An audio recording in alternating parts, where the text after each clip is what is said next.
All right.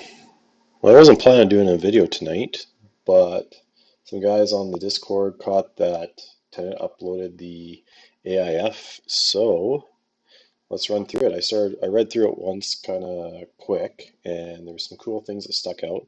I'm not going to go through it all because it's 45 pages long, um, but there's a lot of pretty pretty cool stuff, interesting for sure. And if you are new on the company and you want to kind of get up to date and really figure out like what do they do, this would be a great place to start. They really give a lot of information for how they operate and what the different subsidiaries do.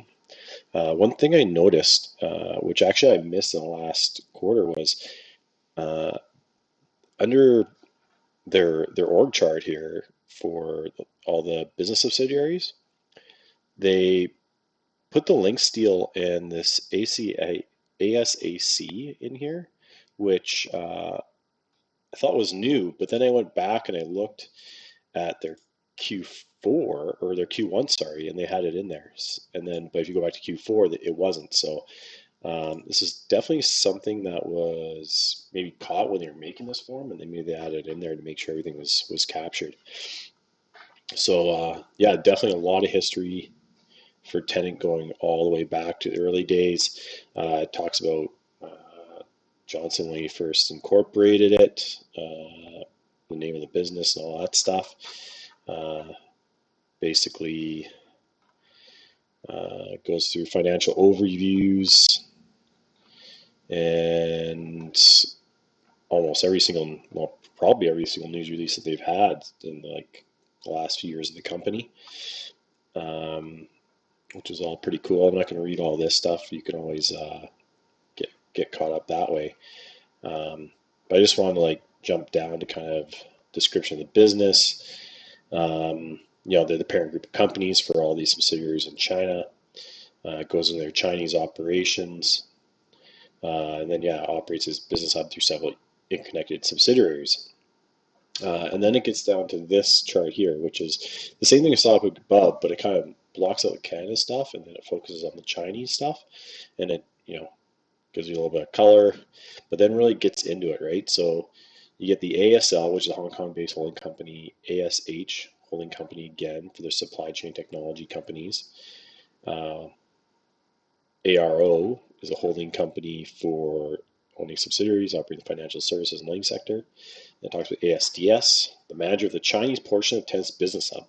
So ASDS revenues are generated primarily through service fees related to loans and credit transactions facilitated through the business hub.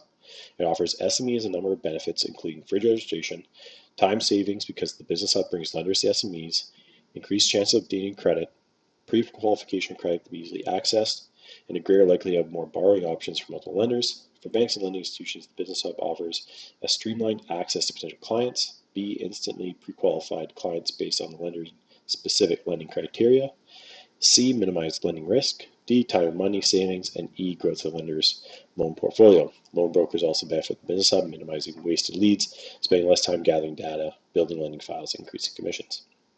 AST talks about the Gold River e-commerce platform. Gold River allows platforms registered users to have a portion of the purchase order or entire purchase order placed on the platform financed the platform's connection to the Test Business Hub, and they earn a service fee for these transactions. Then you got ASFC, only subsidiary licensed to directly lend funds. Then TED's platform is used to analyze data on the loan candidates before ASFC issues loans to qualified businesses, earns interest on loans provided. And then LKS, B2B trade platform for steel industry, distributor and buyers, and operates under the business name LinkSteel. ASST, Asia Synergy Supply Chain Technologies, a supply chain bundle service provider for food and beverages and other supply chain products. And that talks about facilitates sell Red Bull to Chinese gas stations. Deal happened last year. Then we got the instant coffee deal at the PetroChina store, which just happened recently. And then facilitates the sale of consumer products on various e-commerce platforms, including in China, including JDD, Taobao, and Pinduoduo, and facilitate the buying and selling of frozen seafood between distributors and buyers. So I wonder if these are actually, even though we don't hear about them very much, and we actually kind of wonder if the deal is still on. I wonder if they had to kind of stop talking about it, but then they continued to be able to do business through them.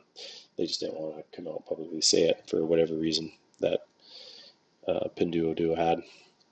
AGP is a supply chain bundle service provider for the oil and gas sector. It operates a B2B trading platform for oil and gas distributors and buyers, integrating with Tenet's Business Hub, providing financing, logistics, market intelligence, payment services, and insurance. And then we've got ASAC, a supply chain bundle service provider for agriculture products, including coffee. It operates a B2B trading platform for coffee distributors and buyers, integrating with Tenet's Business Hub, providing financing, logistics, market intelligence, payment services, and insurance services. And then you got ASCS, provides loan facilitation services, including sourcing, matching, and risk management control, and pairs potential borrowers, banks, and other financial institutions. ASSC, logistics, warehousing, and supply chain services. And then we've got HKE, the owners operators of the Heartbeat Insurance product management and brokerage platform. They acquired the platform in the fall. It is aimed at improving the supervision of the insurance brokerage industry and enhancing the industry's collection and management of the data. New Chinese insurance regulations and compliance obligations have greatly contributed to the adoption of the platform by Chinese insurance brokerage companies to connect with, access, and sell insurance products. And then we have WCH, WeChain, a micro loan facilitator operating primarily in the food industry. Partners with Chinese banks facilitate the provision of credits to the underserved restaurants and food industries. And their platform is integrated with Business Hub, allowing banks to better assess the creditworthiness and monitor activities of businesses qualifying for loans. So a lot of these subsidiaries end up doing the same things, just in like different sectors, right? Facilitating loans, managing supply chain services, blah, blah, blah. But then we've got KLF, so the new energy technology. So got kind of some new information in here too. It operates in the clean energy sector, carries out R&D, and is the owner of the I-3060 platform, named after China's pledge to cut carbon dioxide emissions after 2030 and be carbon neutral by 2060.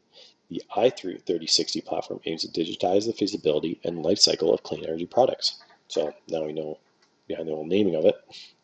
They began working with China Energy Corporation on a pilot project for facilities to install solar panels on the residential and commercial roofs in a cost-effective manner.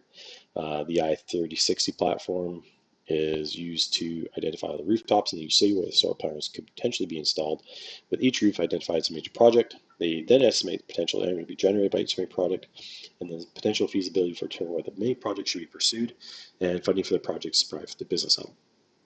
All parts of the energy generated can be used in the by the building owners or sold to the energy grid. So we kind of knew all that. And then we've got, which they said in the last financials, if you weren't aware, they anticipate revenues coming from this beginning in Q3, which is supposed to have really good margins as well. So that goes into sales revenues. They got financial services and the Fintech platform. So the Fintech platform is basically everything they do.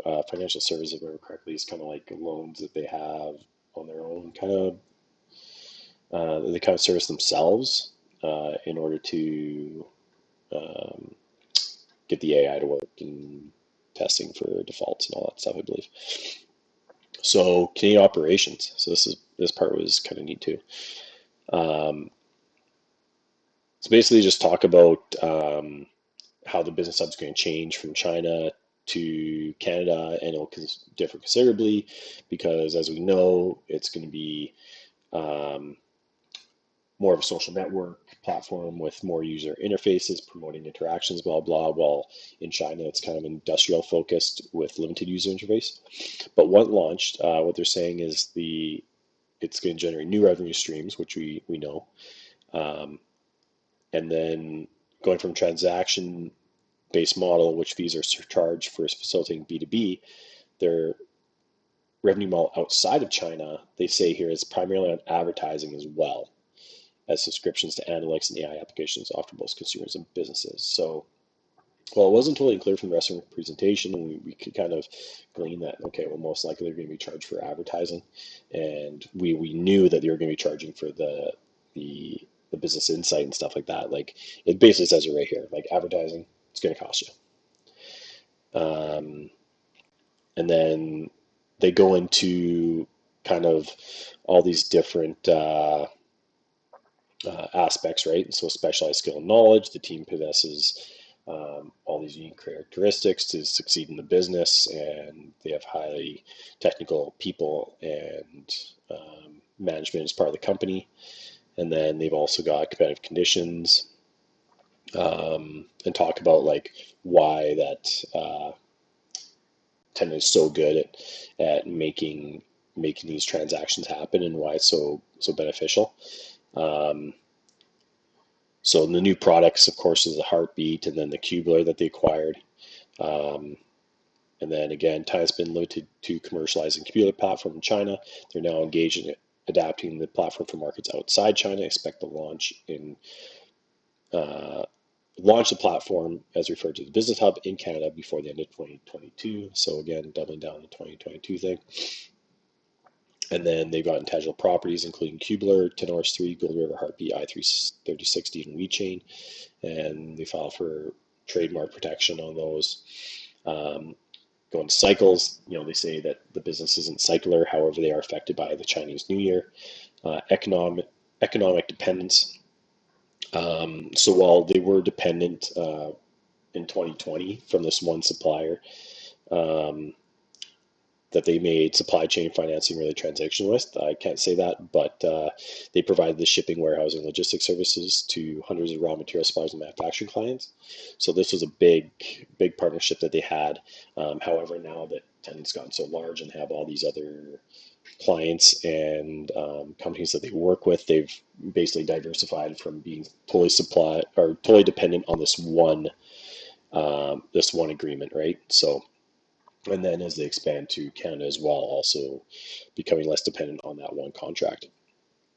They're not really affected by environmental issues. They don't expect any changes of contract to affect them. They've got a whole total of 148 employees to date. Foreign operations, so most of them are obviously in the foreign jurisdiction, namely People Republic of China, and as of the date, account for all Tenet's revenues. So other than the commercial intellectual property rights to the Cuba platform, which is held directly by Tenet, most of the assets are held indirectly by Tenet's Chinese subsidiaries, right? Tenet's ASFC subsidiary was only one of the company's subsidiaries that makes loans to businesses, and the lending activities account for less than 3% total revenue in 2021, are expected to account for less than Tenet's revenue in 2022. So it's used to analyze data on the loan canvas before ASFC issues loans to qualified businesses. And then it gets into risk factors, right? And then it gets a negative operating cash flow, may require additional financing, and then the financing risk, financing is not guaranteed due to marketing conditions and various other things. And then it gets into new products platform happens to achieve market acceptance. Our financial results and competitive position will be harmed. So basically, like if what they come out with is a dud with any products they develop, or if like anything that they've got right now just doesn't really take off. Our business is subject to extensive and evolving regulation and oversight. Basically, it's saying that we work in all these different areas in China, and especially in the fintech space, there could be regulation changes, especially with data and all that stuff. They talk about that a few parts again here, right? Storing large amounts of sensitive data. Our business may be firstly affected by material changes in interest rates charged our clients and paid by lenders, right? So as interest rates change, this could affect Tenet negatively. And our services depend on debt financing products related to third parties and may not always be able to have these products. The vast majority of those revenues are derived and available on a platform. Then collections, processing, storage, use, and disclosure of personal data could risk to rise liabilities as a result of government regulation, conflicting legal requirements, and different views of personal rights, right? And then we got third parties for alleged infringements. Software contains serious errors or defects, rely on data from third parties for the successful operation of our platform. Our levels of indebtedness could have negative implications for our shareholders. Any misconduct or by employees of third-party services could harm our business reputation.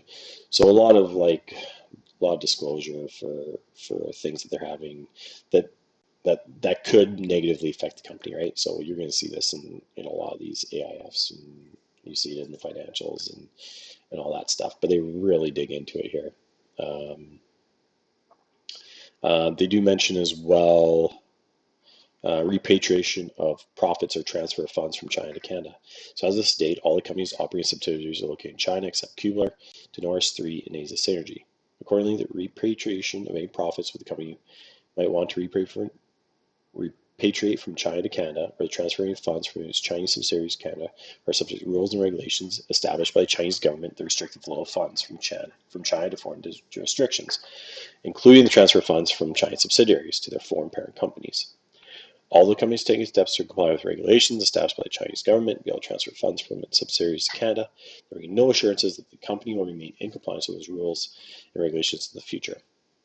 Therefore, the company may therefore not be able to repatriate profits or transfer funds from its China operating subsidiaries to its head office in Canada, which would potentially prevent the company from paying dividends to its shareholders or otherwise adversely impact the company in the future.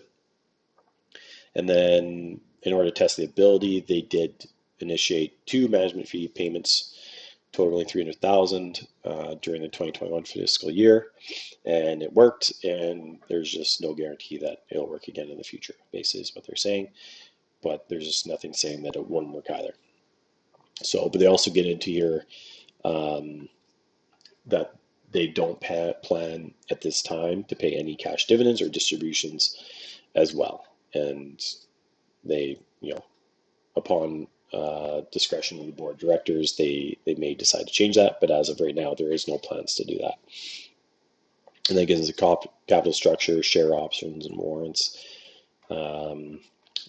trading price and volume. So it talks about like every single month, basically, since January of 2021. Talks about the highs and the lows, so you can really see like, oh, okay, yeah.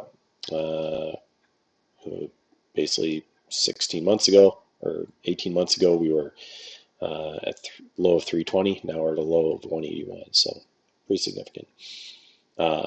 Prior sales since beginning most recently completed financial year, they've issued the false securities that are not listed or quoted on any marketplace. So share options and warrants. Then yeah, gets into name, occupation of security holders and the directors and officers of the company. Here gives a little history on each of them. And then conflicts of interest, legal proceedings.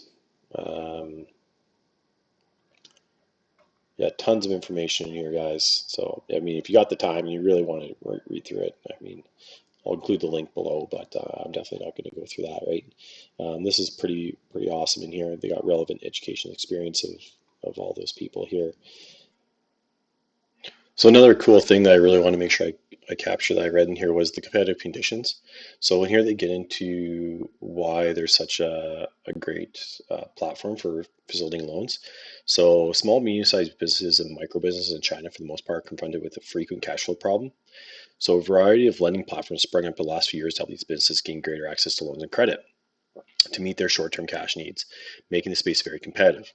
Although many community services use analytics to find loans and credit products for their business clients, most only rely on information provided by the businesses. The analytics are often based on limited and static data. The simplicity of the registration process allows them to acquire clients quickly, but the results are not always the best for the clients or the lenders. Tenet, on the other hand, requires clients to provide continuous access to their data by allowing its platform to link to their accounting or ERP systems. They also require the business to authorize the platform to access their bank statements and information about their businesses with various government agencies. Tenet's process may be more cumbersome than the competition, but the access to continuous data and more data has resulted in lower default rates for lenders who use Tenet's platform and in greater opportunities for businesses who use the service. Tenet hopes to use that competitive advantage to continue to expand its services offering throughout China in the coming months and coming years. So that's where it really gets into the power of the data of the business hub and what it's going to be able to bring.